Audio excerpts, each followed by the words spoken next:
Donald Trump ఈ విషయాన్ని అసలు మర్చిపోవడేమో అనిపిస్తూ ఉంది. ఎందుకంటే మళ్ళీ 50% టారిఫ్ల గురించి మళ్ళీ మాట్లాడాడు. ఏమన్నాడు తెలుసా ఈసారి మళ్ళీ?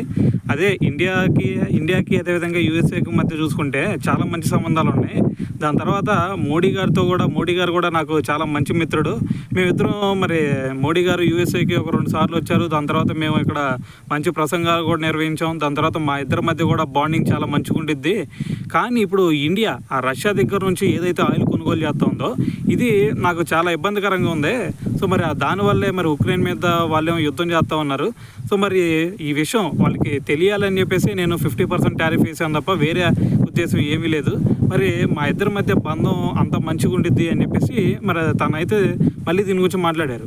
అయితే ఇప్పుడు దీని గురించే నరేంద్ర మోడీ గారు అయితే ఒక ట్వీట్ చేయడం జరిగింది. ఏమన్నారు?